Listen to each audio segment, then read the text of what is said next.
Assalamualaikum warahmatullahi wabarakatuh. Nah, teman-teman, sekarang kita lagi berada di Kriteria Cafe, yang mana tujuan kami yaitu ingin mewawancarai salah satu karyawan dari Kriteria Cafe. Nah, video ini dipenuhi untuk memenuhi tugas EAS mata kuliah Teori Organisasi dan Administrasi dengan dosen pengampu Bapak Budi Prabowo SOS MM dan Bapak Dr. Acep Samsudin SOS MMMA. Nah, sebelum kita memasuk pada tahap wawancara, izinkan kami untuk perkenalan lebih dahulu. Perkenalkan, nama saya Didan Ahmad Aditya dengan NPM 23042010263. Nama saya Indra Kusuma Setiawan dengan NPM 23042010257. Perkenalkan, nama saya Givaldi Ramadan, NPM 23042010260. Nah, selanjutnya yaitu masuk pada tahap sesi wawancara. Nah, sekarang kita sudah bersama salah satu karyawan dari Kriteria Cafe, namanya Mas Rifki, yang akan menemani wawancara pada video kali ini. Nah, langsung saja untuk masuk ke pertanyaan pertama, yaitu apa sih Mas peran komunikasi dalam proses perubahan bisnis itu? Menurut saya peran komunikasi itu sangat penting dalam perubahan bisnis, karena itu bisa menunjang buat kita kedepannya bisa lebih baik, karena komunikasi itu sangat penting bagi karyawan maupun manajer ke ownernya secara langsung kayak gitu, Mas. Lanjut serta naik. Yang kedua, mengapa sih penting bagi pemimpin bisnis itu untuk mendukung proses perubahan? Menurut saya juga itu sangat penting sekali buat pemimpin untuk langsung mendukung proses perubahan, karena setiap orang pasti harus setiap dalam organisasi itu harus ada yang ditakuti, Mas. Karena kalau nggak gitu semua bisa hancur, karena gara-gara semua bisa menyepelekan kayak gitu.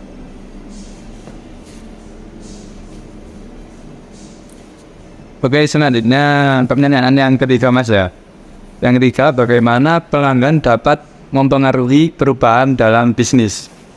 Untuk masalah pelanggan sendiri itu bisa dilihat dengan semisal kita mau menaikkan harga dengan nggak seberapa jauh, tapi kita emang harus melakukan itu, Mas. Jadi soalnya bahan baku setiap tahun naik kayak gitu, dan itu sangat pengaruh bagi pelanggan untuk mempengaruhi proses perubahan itu, karena pelanggan juga kadang mikir itu kayak ini kemahalan, ini kemurahan, padahal itu udah paling mentok bagi kita kayak gitu ya. Nah, oke Mas, untuk pertanyaan selanjutnya yaitu bagaimana sih Mas teknologi dapat mempengaruhi dalam perubahan bisnis ini?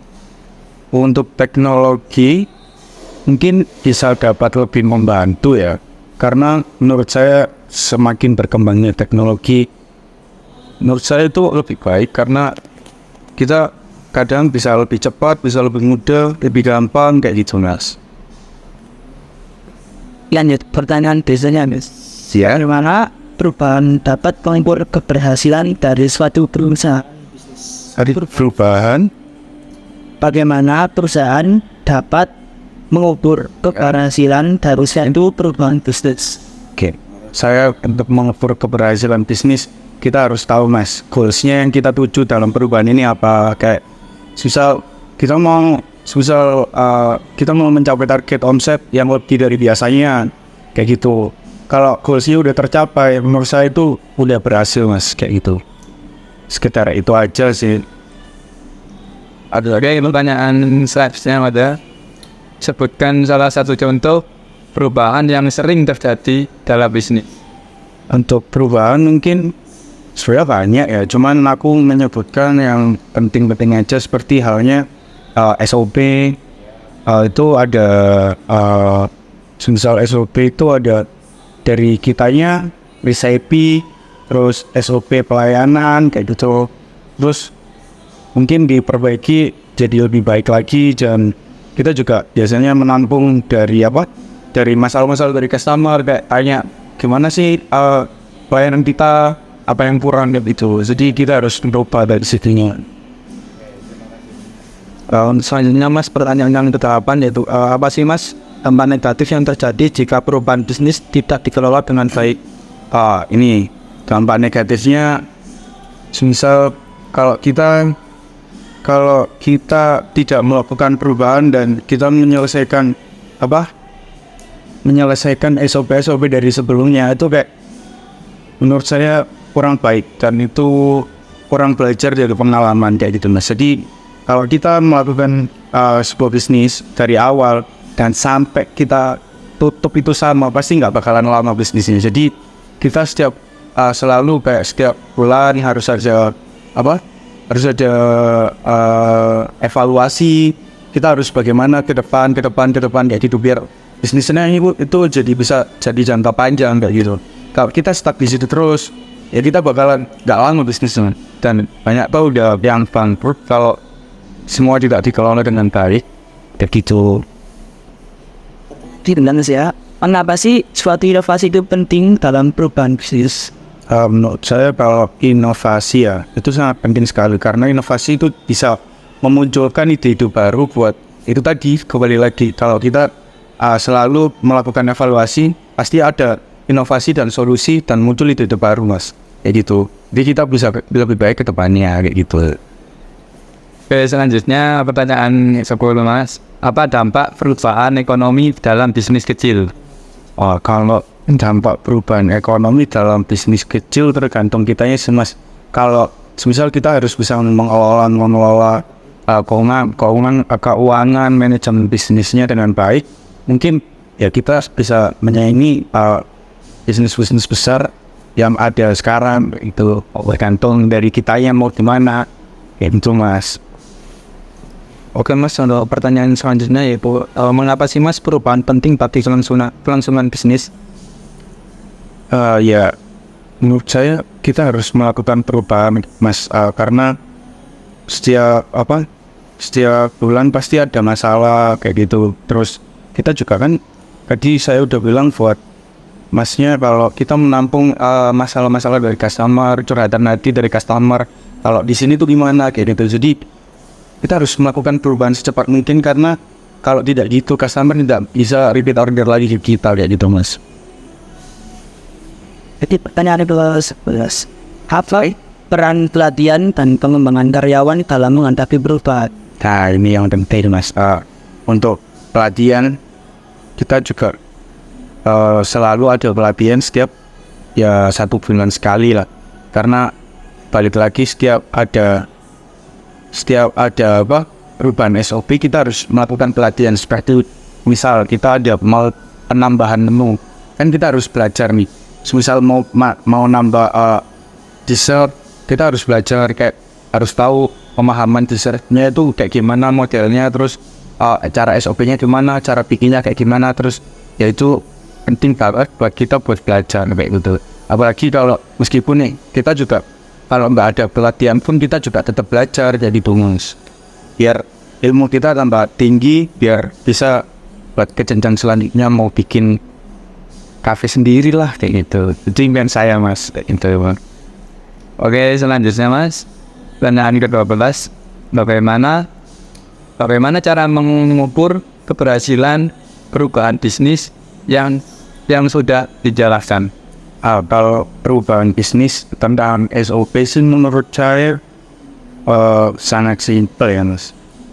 Soalnya kalau masalah SOP itu keberhasilan cuma dilihat dari mungkin dari customer kita udah nyampe ini Mas, ini baik banget, ramah banget Mas, kayak gitu SOP-nya. Jadi kalau semisal perubahan, semisal tentang SOP pelayanan, orangnya udah mengapresiasi kita, menurut saya itu udah berhasil.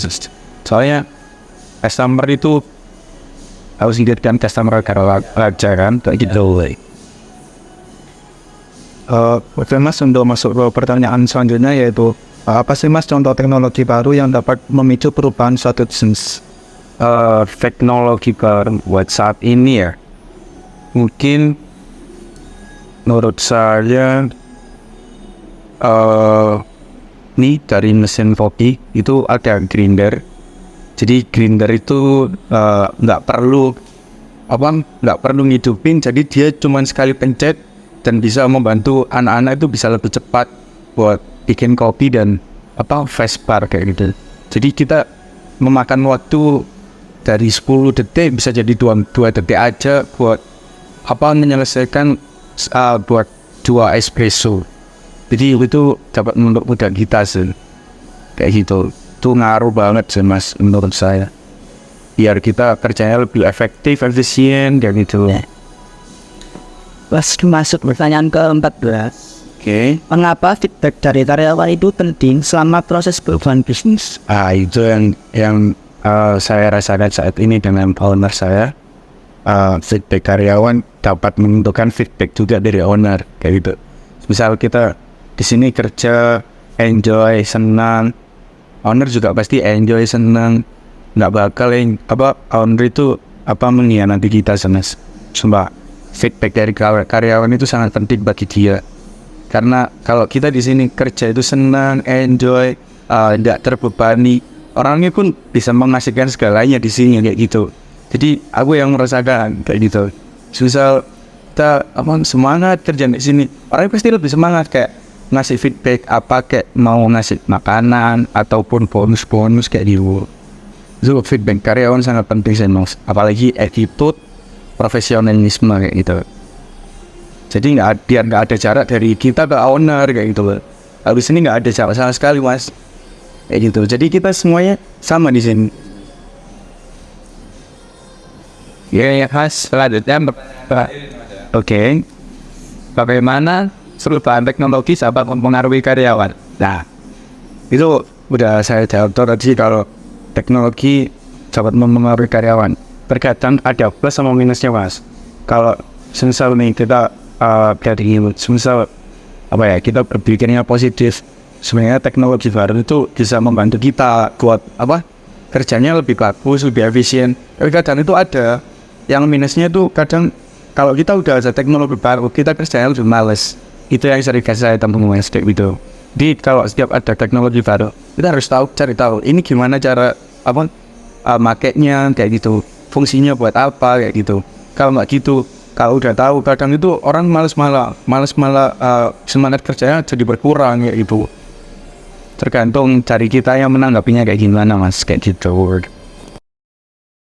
Nah, jadi kesimpulan dari wawancara kita hari ini adalah perubahan dalam suatu bisnis menghadirkan berbagai tantangan signifikan, termasuk kebutuhan untuk beradaptasi dengan cepat terhadap dinamika pasar, mengintegrasikan teknologi baru, mengelola resistensi internal terhadap perubahan, serta mempertahankan peluang kompetitif melalui inovasi berkelanjutan dan pengelolaan perusahaan efektif guna memastikan pelaksanaan dan pertumbuhan bisnis yang berkesinambungan.